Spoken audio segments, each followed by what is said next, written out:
I will now call Minister for Finance to make his reply on his motion on securing Singaporeans' jobs and livelihoods, followed by Mr. Leong Man Wai for his reply on his motion on foreign talent policy.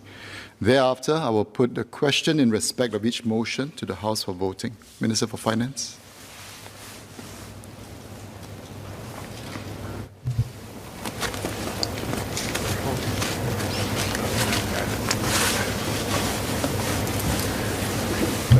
Mr. Speaker, I thank members for speaking on this debate. We all know that change is the only constant, and COVID-19 has accelerated change further with digital transformation, new business models, and new ways of working. In the coming years, we will see more disruptions and volatility in the global economy. As entire industries adapt to these changes, many jobs will be transformed.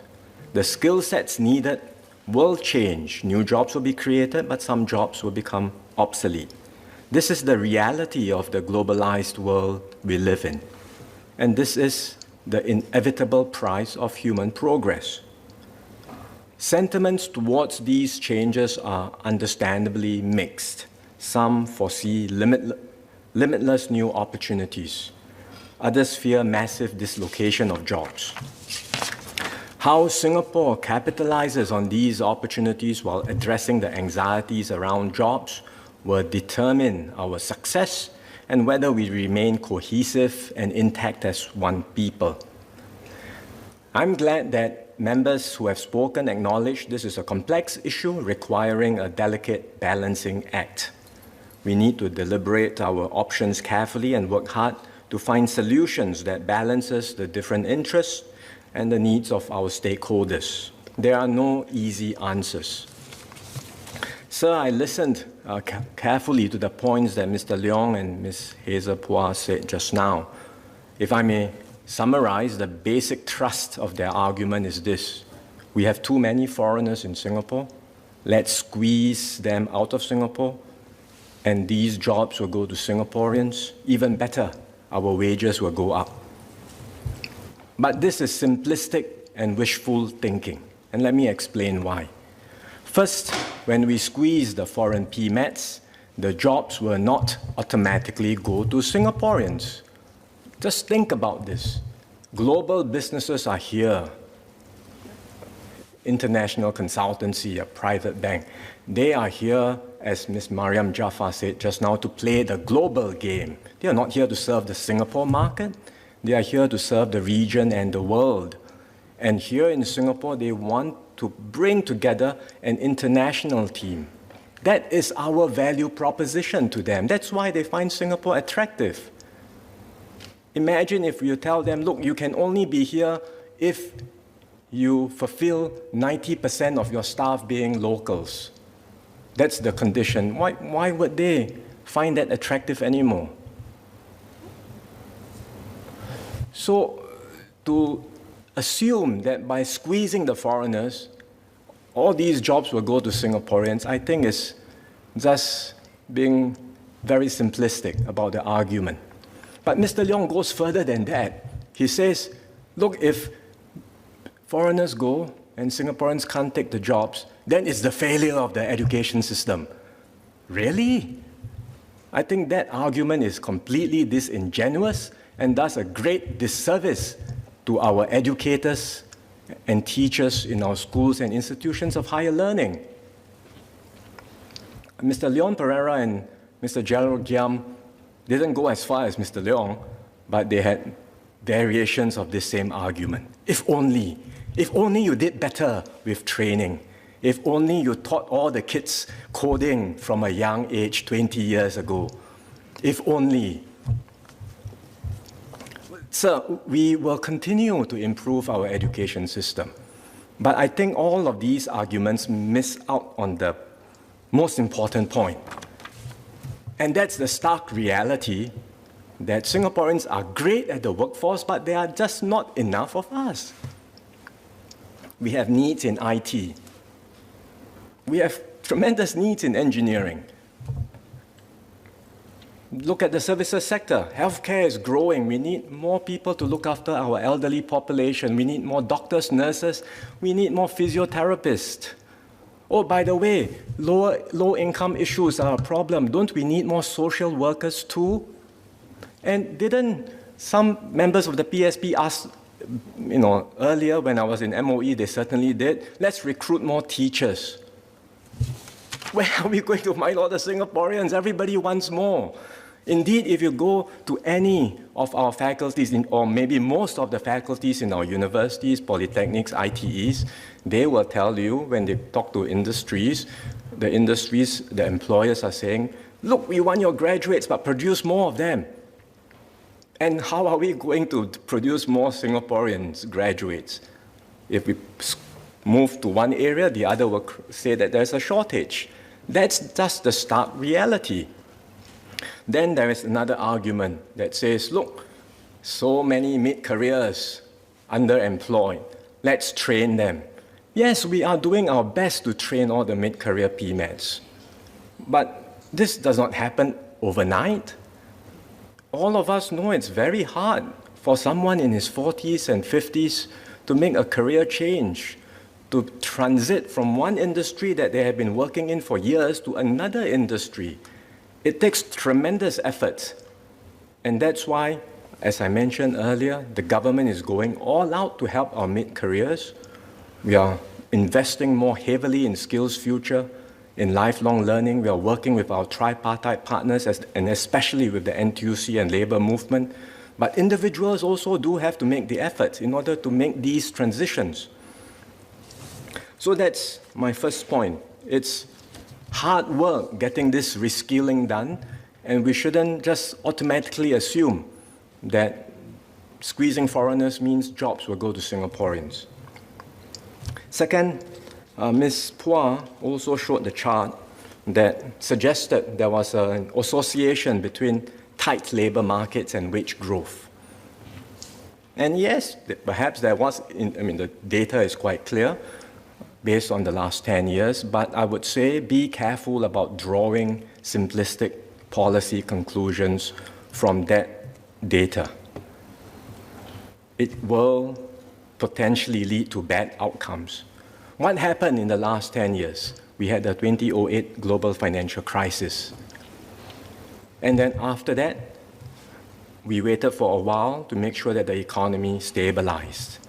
And if you recall, we tightened our foreign worker policies, levies and quotas.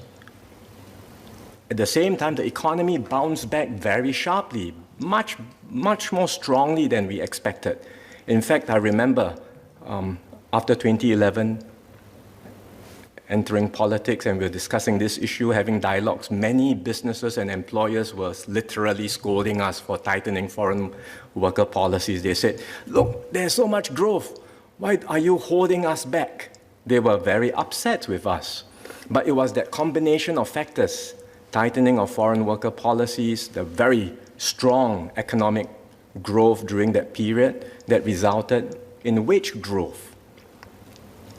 If we make that simplistic conclusion that tight labor markets, just tighten, wages will automatically rise, I think we may be going down a very dangerous path, because beyond a point, if wage increases are not matched by productivity increases, we will lose our competitiveness.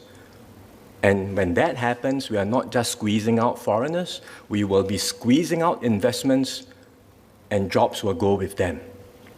And that leads me to my third point, which is that this thinking is not just simplistic or wishful, it is fatally flawed.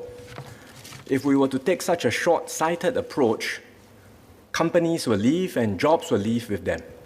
Over time, Singapore's reputation as a business hub will surely be impacted, and our economy will decline, and Singaporeans will suffer.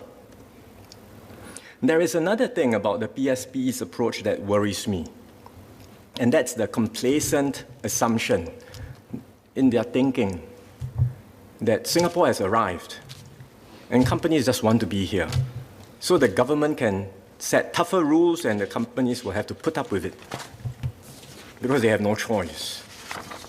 But let's get real. No one owes us a living. Global competition for investments is relentless, and more intense than ever.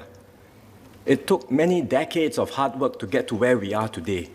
Please have a care about what we say or do, because things can fall apart very easily. I've set out in my opening speech the government's approach. We keep Singapore open and connected to the world because that's the best, indeed, the only way to secure our future.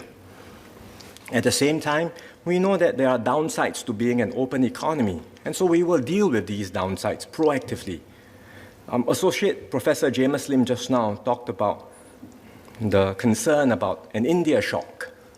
And I think he also suggested that perhaps our FTA with CECA might make us more vulnerable to this India shock.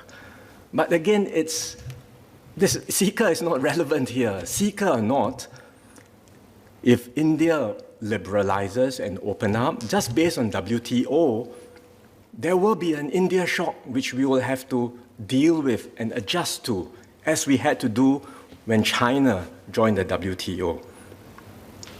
So there are downsides to trade. I said that in my speech. There are downsides to being an open economy, and that's why we work very hard to deal with these downsides by managing the flow of foreign work pass holders, upholding fair employment at workplaces, and helping every displaced worker to get back into jobs. We know that the speed at which technology has developed and the way the global economy is shifting is indeed disorienting and difficult, especially for our older PMETs. Some have been knocked down by the winds of change, and it's not simply a matter of bouncing back on your feet again, especially when you're older. But the world will not stop, and the economy will continue to change. And so the government will provide the best possible support we can give to those who have been knocked back. We cannot go back or hesitate in embracing change. Our children now have opportunities today that we would only dream of in the past. They get to work in the most cutting-edge industries and companies. They work alongside the world's best without having to leave Singapore. And this is not just for the few, as it was for an older generation, but for the many amongst the young. And all these have been made possible because we kept open to the world, even as many other countries caved in to domestic pressures and turned inward. There is no reason why, as fathers and mothers, we cannot walk tall, knowing that we are doing our best for our children and our next generation. Several members also gave specific suggestions on what more we can do in various areas. We will study all suggestions carefully and continue to fine-tune and improve our policies. I've also presented evidence of what we have achieved with our policies: more jobs created, incomes rising over the years, more opportunities for our children. These are all based on published data and facts. There is a lot of data out there, more than enough for any serious analyst to dive in, understand better what's happening to the labor market, what's happening with employment trends and unemployment trends. And Professor Hun just now demonstrated that with his excellent economic exposition based on published data. So look at the evidence and see for yourself how our policies have benefited Singaporeans. But at the end of the day, I recognize that this strategy that I have set out, that the government is pursuing, it's not something that's easy to implement politically. While the vast majority benefit from an open economy, there will be some whose lived experiences are not so rosy. And for everyone who suffers a negative experience, it is painful, it is very difficult, and it's emotional. In other countries, populist parties have no compunction about tapping into people's anxieties, appealing to fear, appealing to tribal instincts, pitting one group against another. They blame immigrants and foreigners and make them scapegoats for their country's problems. And this results in the countries turning inward and becoming more protectionist. We cannot afford any of this to happen in Singapore. First, as a small city-state, staying open is not just essential, it is existential. Second, if we start having racial or xenophobic undertones in our politics, we will be going down a very slippery slope. It will start with seemingly innocent comments and questions being raised, or dog whistles, coded phrases, but over time, the comments become normalized and racist and xenophobic sentiments become more prevalent. And when that happens, our society will fracture and Singapore will fall apart. Indeed, many members have spoken out strongly against racism and xenophobia. I thank you for your statements, and I fully agree with all of you that there is no place for such sentiments in this House and in Singapore. Mr. Leong himself now claims that his motion has got nothing to do with racism or xenophobia. But the fact is that over the past few months, the PSP has been raging against FTAs and seeker. And for reasons that I genuinely cannot fathom, despite all the clarifications we've made, his motion today continues to attribute the cause of job anxieties to FTAs and seeker. Now, Mr. Leong takes issue with the government calling him out on this. But it's not just us. Others can see what the PSP is doing. In my opening speech earlier, I read an email from someone that various ministers received the email from. Mr. Leong says the PSP listens to the people. Is he listening to feedback like this? Ms. Phua said, in response to my email sharing about this Singaporean who was not happy with the PSP's campaign against seeker, that we should assure him that, don't worry, the PSP approach will give him more assurance of getting a job. But I've already highlighted the PSP's approach is not going to work any better. It will be worse. And second, Ms. Phua misses the point because this gentleman who emailed to us, his concern was not just about jobs. He said, and I repeat what he said again, the PSP's campaign is truly racist and is hurting Singapore Indians, and we are splitting Singaporeans along racial lines. It's not just a jobs concern, which you haven't addressed. The PSP's own members have expressed this concern, which my colleague Mr. Shanmugam said just now. According to media reports, one senior PSP member said that focusing on seeker is, quote, cheap politics. Another member said there are racial undertones with how the seeker issue is being raised in Parliament, and the, quote, real problem is not about seeker. So these are voices that the PSP's own members have said, that Singaporeans have highlighted. Mr. Leong and Ms. Hazel Phua keep saying, no, we are not racist. We are not stirring racist sentiments. But look, if it looks like a duck, if it walks like a duck, if it quacks like a duck, it is a duck.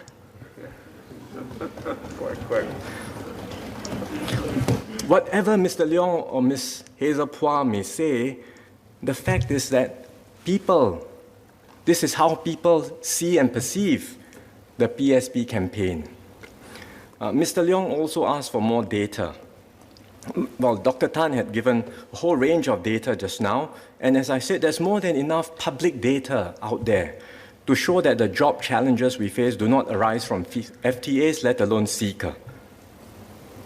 And I can't help but feel that the persistent data requests are red herrings to continue this campaign of casting aspersions and creating disaffection toward the government. I hope Mr. Leong and Ms. Phua will have the open-mindedness to look at the data and evidence again. Listen to what Professor Hoon said just now, or any other serious analyst that's looking at the data, and review the PSP's position objectively. And be gracious enough to accept that the allegations are baseless and put a stop to the false claims that they have been perpetrating about seeker and FTAs both in and out of this House. Next, let's consider the policy issues that Mr. Leong raised. He suggested tightening immigration policies, but as several of my colleagues said just now, this is really a separate topic from manpower policy. In any case, the evidence is clear. Population growth over the last decade has been the lowest since our independence. So there should be no doubt that we have already been very tight at the overall level. And we've also emphasized that our immigration policies will continue to ensure that the ethnic balance remains stable for our resident population. And you can see for yourself in the latest census reports how we've maintained this balance over the decades. As far as foreign manpower policy is concerned, after all the fire and brimstone from Mr. Leong, all that he has asked for are 3 adjustments to our policies: raising EP and SPAS qualifying salaries, imposing a levy on EPs, and imposing a cap of 10% per nationality in any company. These proposals have nothing to do with CECA and FTAs. So if these are the 3 specific policy issues that Mr. Leong is concerned about, why didn't the PSP raise them in the first place? Why does his motion harp upon the foreign talent policy movement of natural persons in FTAs and specifically CECA? Why is he continuing the PSP's sustained negative campaign against CECA, a move which even his own party members say is cheap politics? Why pin the blame on Indian nationals and stir racial unhappiness in our own community? These are questions that I doubt I will get direct answers from Mr. Leong, but only he, Ms. Phua and the PSP know the real answers too. But I hope that having had the benefit of this debate, Mr. Leong, Ms. Phua and the PSP will seriously reflect on their actions and conduct and abandon such irresponsible politics that will divide our society and be disastrous for Singapore. By all means, let's talk about manpower policies. Let's debate them. Let's talk about the pros and cons of different settings. But they have nothing to do with CECA and FTA. And the more you persist with this line of questioning, the more you persist with your campaign, the more you obfuscate the matter and make problems worse. Next, let me address some of the questions and points that members from the WP have raised. If I can summarize the Workers' Party position on my motion, it is this. The Workers' Party agrees with the government's overall strategy to stay open and connected to the world and deal with the downsides of an open economy, but would like the government to do more to help Singaporeans. First, I thank the Workers' Party for supporting our strategy. That's very important, that there is alignment and common ground on this basic strategy for Singapore. As for the do more part, well, I've already said that the government will do our utmost to deal with all the downsides.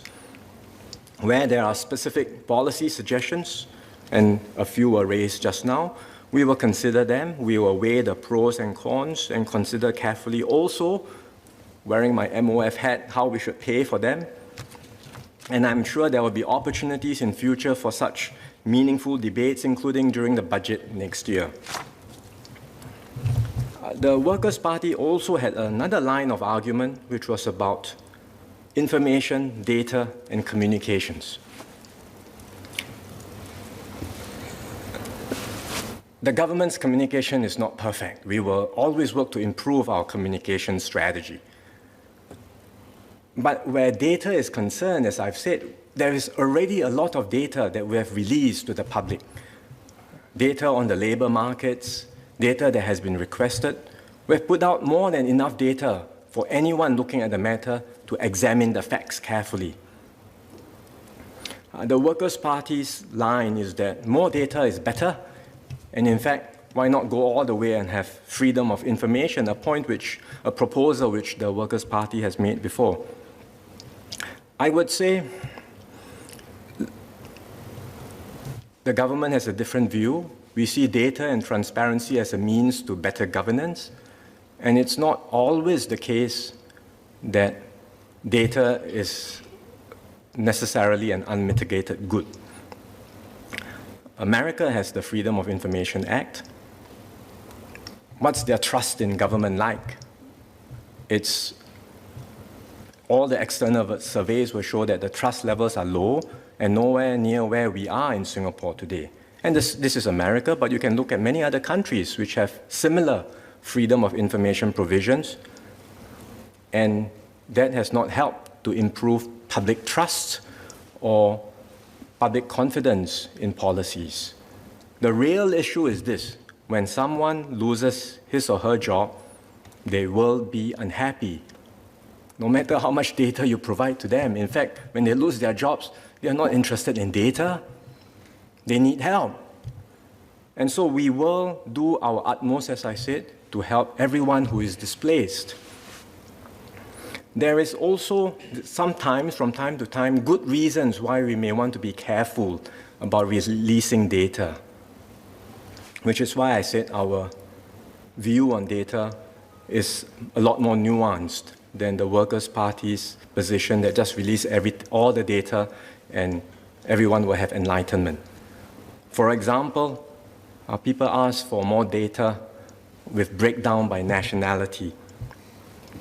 And where it's possible, we have released those data. But is it such a good thing to let the whole world know our dependence on foreign workers and from which particular country?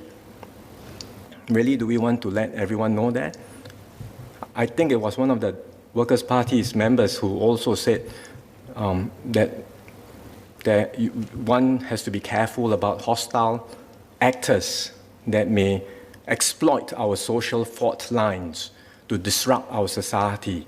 Indeed, we live in a dangerous world. So shouldn't we be careful about external parties that may hold us ransom by threatening to disrupt or terminate our labor flows, especially in certain key industries? So that weighs on our mind when we think about data release. And we should therefore think through carefully these broader considerations when we talk about data release and information policy. And this is why the government cannot accept the Workers' Party's amendments to this motion.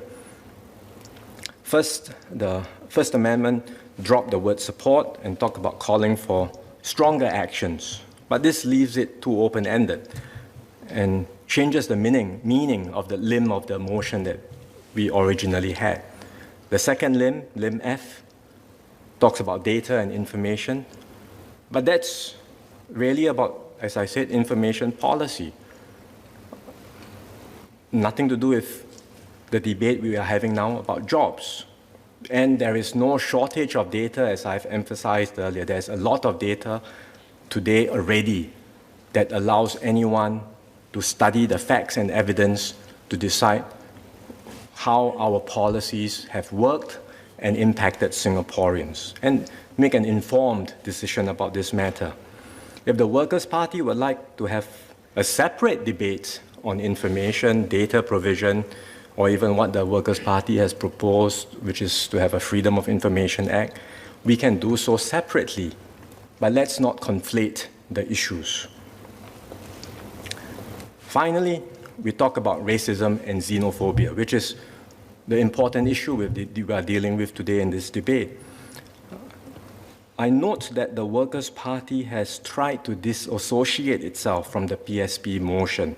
It suggested some amendments to the motion, which Speaker has ruled that they were not acceptable because it changed the substance of the motion. But it's quite clear from the speeches made by the Leader of the Opposition and members of the Worker Party where they stand on this matter. And I thank Mr. Singh and Workers' Party's members for your very strong stand against racism and xenophobia. Mr. Singh himself quoted from a speech he made, I believe, at the opening of Parliament, where he talked about foreigners in our economy giving Singapore vitality, that we must maintain that openness and friendly attitude towards them. In the debate in July, he made very clear his stand again that that when it comes to racism and xenophobia, we have to reject them and there can be no ifs and buts. And I believe he also agreed that FTAs, including seeker, are fundamental to our economic survival. That was in the debate in July. And again today, I think he was quite clear where he stood, and he, I believe, also mentioned that he was concerned about the racial undertones that have entered into the present debate on FTAs and seeker, and we should be very clear that the Workers' Party does not stand for any of this. Those were, I believe, statements that he made earlier. So I thank the Leader of the Opposition for making very clear where the Workers' Party stands on this important matter. And in that spirit, I hope he will confirm that we cannot give credence to negative racial undertones in our political debates, that we must never allow such politics to take root in this House and in Singapore, and that the Workers' Party will reject the PSP's motion. Sir, in this pandemic, we've been talking about vaccines and the antibodies they provide against the SARS-CoV-2 virus.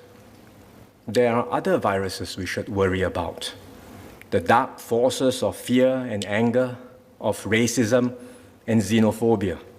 They are no less infectious or deadly. As a society, we need our antibodies to kick in, too, against these viruses, against these other threats, to defend against and defeat the bigots, the racists, and the fearmongers. Finally, Mr. Singh and Mr. Leong suggested having parliamentary committees to discuss the issue of jobs and skills. So we have no shortage of opportunities to debate these issues in Parliament. The government will provide data when it's asked for, where we think it's in the national interest to provide such data. We will certainly do so. We will consult widely with our stakeholders, especially with our tripartite partners. We will take all ideas and views seriously. Often there will be differing perspectives, and it will not be possible to take on board every suggestion. So in the end, the government has the responsibility to govern and to make policy decisions in the best interest of all Singaporeans. Some decisions will not be so popular, even though we are convinced they are necessary and must proceed for the good of all. And when that happens, we may see opposition parties finding ways to stir up disquiet and disagreement. That's the nature of politics. Sometimes the government decides it's an urgent matter and we need to move quickly. Then we will be criticized for not consulting and being too high-handed. On other occasions, we think it's better to take time to deliberate and get everyone on board. Then we will be criticized for moving too slowly. That's our karma. We've accepted that in government. At least I've accepted that. But we will not be shaken from our conviction to do what's right for Singapore and Singaporeans. We will not sugarcoat realities or shirk away from our responsibilities in tackling difficult issues. We will make the tough calls where necessary, and at the end of the term, we will present our report card to Singaporeans and they will judge us on our performance. That's how our system has worked and will continue to work. And that's why the PAP government will always be on the side of Singaporeans, working with you and for you. We know our policies are delivering results and Singaporeans are seeing improvements in their quality of life. But we also recognize that there are segments who are more vulnerable and who struggle to keep up. So we are fully committed to do more to ensure the fruits of progress are shared by every Singaporean. Our priority is to build a fairer, more equal, and more inclusive society as we emerge from this crisis and enter a more uncertain and volatile post-pandemic world. Mr. Speaker, we've had a long debate on important issues. I'm mindful of the time, but it is an important debate. It's a debate about jobs and livelihoods. It's also a debate, more importantly, about our values, who we are, who we want to be, and the Singapore we want for ourselves and our children. Two motions stand before us. The motion that stands in my name,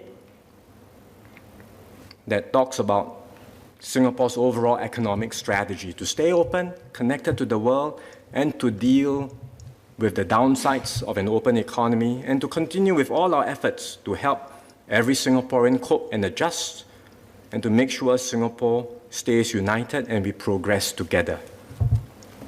The motion that stands in Mr. Leong's name, ostensibly to deal with the anxieties about jobs, but for reasons known only to the PSP, persist with a negative campaign to link this to FTA and CECA and to continue to stir racism and xenophobia. So we have to decide where we stand and make a choice. I say we take a firm and unequivocal stance against racism and xenophobia. And so I ask all members in this House to vote for the motion standing in my name and to reject the PSP's motion. Sir, I entered politics 10 years ago in 2011, and my first posting was as Minister of State in Education. When I visited schools, one of the questions I like to ask our students then is this: what would you like to be when you grow up? At that time, I received many traditional answers: to be a doctor, to be a lawyer, be a soldier, be a teacher. When I returned to MOE last year, I went around asking the same question in my school visits. And this time I hear many more diverse aspirations. Kids say they'd like to be a video game designer, data scientist, startup founder, pursuing careers in companies like Amazon and Google. These aspirations are possible because we've defied the odds to build something special here in Singapore, a vibrant city connected to the world, brimming with life, energy, and excitement, full of opportunities for our people. By continuing on this path, we give ourselves the best chance of helping our children realize their aspirations.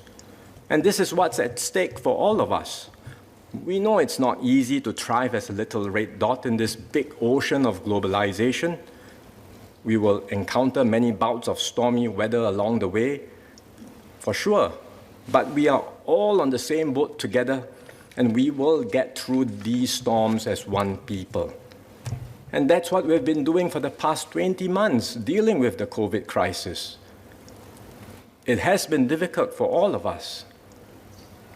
And it has added to the stresses and strains felt by people who are suffering the negative experiences of trade and globalization.